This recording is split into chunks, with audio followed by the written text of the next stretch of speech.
Welcome to the SheEO Behind the Scenes podcast. Today, Vicki Saunders, founder of SheEO, and myself, Hannah Cree, SheEO Venture in Residence, responds to the question, I'm not making $50K in revenue yet. How does a woman identifying entrepreneur get support in our ecosystem?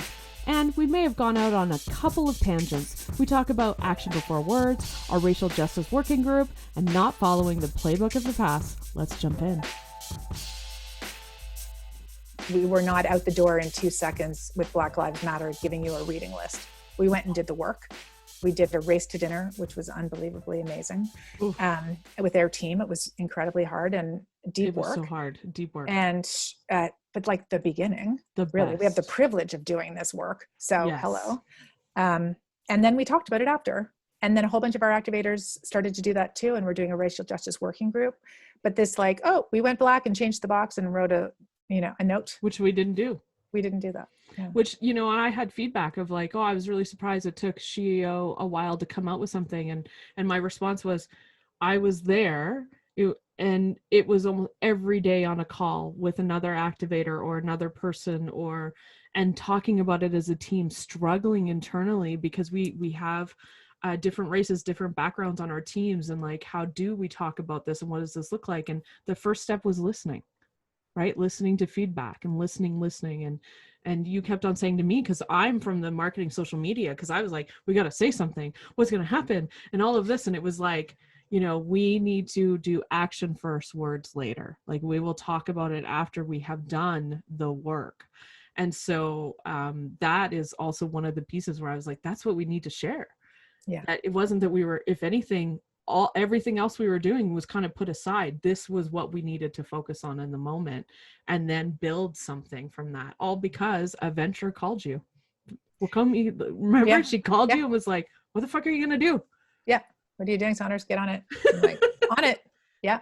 And then I'm like, oh, what are we going to do? We'd already been doing a lot of work with Indigenous peoples, amazing women entrepreneurs. And this was like just more layers, right? Keep it coming. So, I think this is one of the things that is also, I get a lot of feedback on this, but action before words is also like, I can't tell you how many press releases I read about people setting up another fund. Hey, by the way, we're going to do another fund. We're going to fund, 30 million. We're going to do a $30 million fund before they do anything. We never announce stuff until we're done.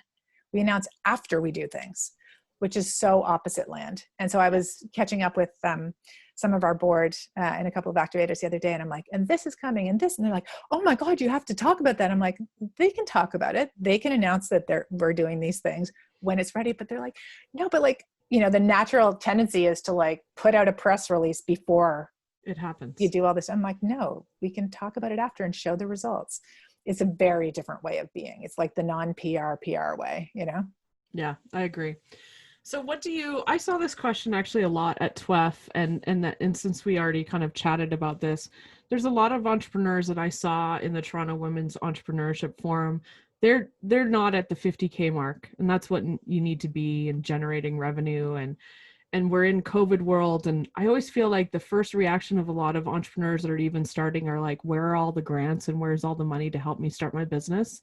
And my response always is, your customers. Go get a customer, baby. Go get your customers. And I feel really torn on this too, because I am also really fed up with the $500 million funding for another pizza delivery drone with no customers. And it's typically a white male that gets funding without customers, whereas women really actually have to prove out their models and have all the customers before they ever even see any funding. Yeah. But how do we get more women through this to this 50K mark or even above that to get them, to get them more support?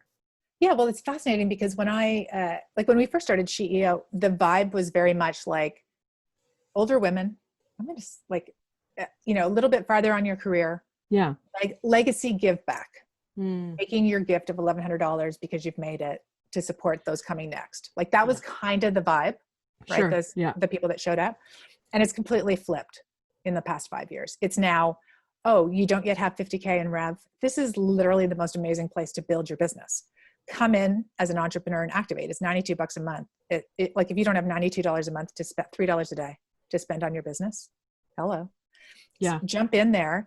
And we have this whole group of women who want to be your customers, want to discover new things, want to help people, have influence, have connections. We're super well-resourced organization. And every single week we show up and you get in a small group with 4 or 5 people on these breakouts and get to meet people. We have an app for Ask Gives. You can literally put your stuff out there and we want to help. So I actually think it's now the opposite, which is get in there, especially if you're under 50K, build your relationships, get your business going, and then apply. And you know people already, so you're in relationships. You can like go nudge them to vote for you and become an entrepreneur that way. And we've seen that happen, right? Over time, people become activators first, and then they get selected as a venture later. So it's kind of fascinating, like how you put an idea out into the universe and you watch how it evolves. And we've really evolved into this kind of like support network for people who want to help each other on their own terms. Yeah, and I think there's a really important indicator here, because so many people are like, what are the programs that are out there? What are the accelerators that are out there? What are these grants and this and that? When what you're saying here is like, get into community, get into relationship, learn how to do the ask, learn how to give. Like, this is the whole part of it, that you can get what you need. If it's like your financial report or manufacturing, you just have to do the ask and get into community to do that. There is no one way. And that's how I feel about accelerators, which I already built one and blah, blah, blah. We'll get in that to the next one, but it's like, they always teach one way. This is the entrepreneur way, when we know that that's not true for every business and every industry. Truly. I mean, if you follow someone else's path, you're unlikely to be great. You have to create your own path. And so part of the big thing here is, and I just resist using this language, like, this is an accelerator, right? It's an incubator, whatever. We just don't have a like specific program. You step in and go, what do you need today? It's here, but you have to ask for it. No one's going to come and tap you. Well, actually people do tap you on the shoulder and go, Hannah, you should be asking for this, honey. Yeah. And you go, no, thanks, lady. I don't want that. or whoever. And that's the other thing too, that you find your own path. Sometimes you're not ready for the support that's there. That's okay. It'll be there when you are ready for it. But this idea of walking into a space where you sort of have an on-demand community of all kinds of different support, and you're going to find someone who is an expert at go-to-market strategy who actually fits your values, not just the person who's great at go-to-market strategy who you don't like. Right? Yes. Like, I've seen a lot of that at incubators and accelerators. We're like, this is the advisor for bloody-da. And you're like, I don't like that person though. But yeah, that's the person who knows everything. And so they're going to tell you how to do it based on how they did it. And all of this comes in a circle for me, all these pieces, which is, if we follow the roadmap of the past, if we follow like the guidebook, the whatever you want to look at, the playbook of how things are done, we get more of the world we're in.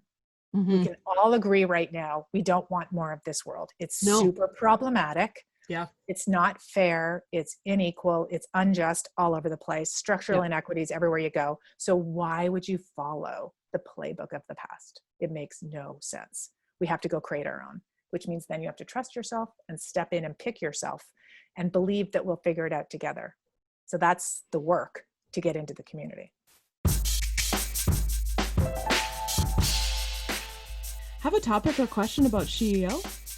Send us a voice note to hi@sheeo.world, and it could be featured on the very next behind the scenes podcast.